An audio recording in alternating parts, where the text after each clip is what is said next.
Aku tidak menyangka akan kembali ke kampung ini. Sudah hampir 10 tahun aku tinggal di kota. Tapi kemarin ada kabar bahwa salah satu rumah lama di kampungku akan diratakan. Rumah yang dulu menyimpan kisah kelam. Nama perempuan itu Sri. Orang bilang dia cantik, tapi terlalu cantik untuk kampung sekecil ini. Tapi kecantikannya itu bukan berkah, malah berubah menjadi sebuah musibah. Aku masih remaja waktu Sri pindah ke kampung kami.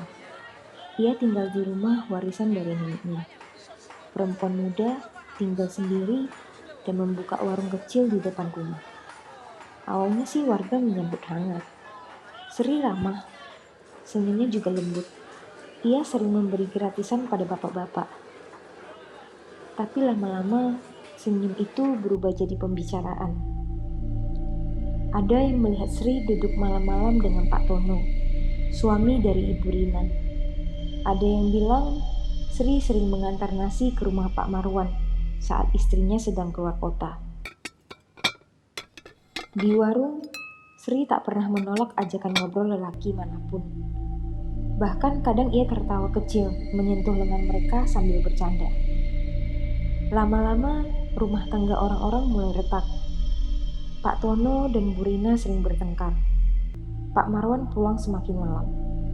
Ada yang mendengar ia sering tidur di rumah Sri. Tapi saat ada yang menegur, Sri hanya tertawa. Senyumnya selalu tenang, dan itu justru yang membuat para istri semakin panas.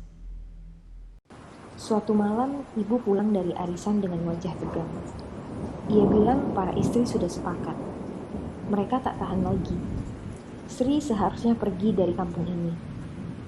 Tapi siapa yang berani bicara langsung? Ia tak melakukan kesalahan secara hukum. Ia hanya menggoda, tapi yang rusak malah rumah tangga. Lalu muncul rencana gila. Mereka akan mengusir Sri dengan cara halus, mengucilkan, membuatnya malu, dan memancingnya. Tapi Sri malah tak kunjung pergi, bahkan semakin percaya diri. Malam-malam, ia masih saja kedatangan tamu, lelaki-lelaki yang pura-pura salah jalan. Lalu malam itu pun datang. Sekitar pukul 2 pagi, warga terbangun karena api menjilat atap rumah Sri. Api cepat menyebar. Angin dari bukit membuat lidah api menari di udara. Orang-orang berlarian membawa ember. Tapi rumah Sri sudah setengah hangus saat mereka sampai. Ada yang bilang Sri belum keluar. Ada juga yang bilang dia terkunci di dalam bersama lelaki yang bukan suaminya. Saat api padam, 2 jasad ditemukan. Sri dan seorang pria hangus yang tak bisa dikenali. Tapi dari cincin kawin yang tersisa, semua orang pun tahu itu adalah Pak Marwan. Setelah Sri meninggal, kampung kembali sunyi. Tapi entah kenapa ketenangan itu terasa palsu. Beberapa lelaki yang dulu sering dekat dengan Sri perlahan mengalami nasib buruk. Pak Tono mendadak lumpuh. Kata dokter sih kena stroke. Tapi orang bilang pikirannya kacau karena rasa bersalah. Kalau Pak Marwan ya jelas tak kembali. Tapi bahkan anak-anaknya seperti tak bisa melupakannya. Bahkan anak-anaknya sering bertanya, "Ibu, kenapa ayah tidur di rumah Bu Sri?" Itu yang terus ditanyakan oleh anak-anak Pak Marwan. Hari ini rumah Sri akhirnya akan diratakan. Setelah bertahun-tahun dibiarkan kosong, tertutup semak dan ilalang, akhirnya kampung memutuskan membangun balai warga di atasnya. Tapi saat alat berat datang, operatornya berhenti. Ia keluar dari kabin dan bertanya dengan wajah pucat.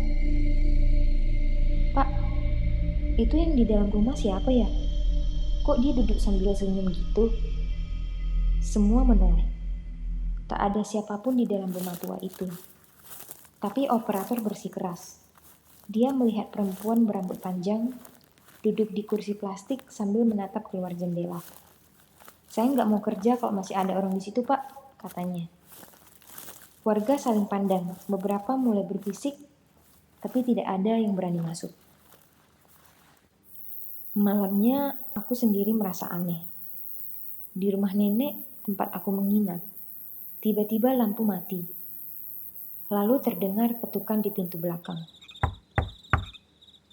Saat kubuka, tidak ada siapapun. Tapi di lantai kayu di dekat pintu, ada bekas telapak kaki basah, seperti baru keluar dari lumpur. Dan dari ruang tengah, kursi plastik tua yang sebelumnya aku simpan di gudang berpindah tempat. Kursi itu menghadap ke jendela, dan di balik jendela, samar-samar, aku bisa lihat bayangan perempuan duduk membelakangku. Hingga saat ini, warga masih sering dihantui oleh sosok Sri, yang konon katanya arwahnya masih sering berkeliaran di kampung ini.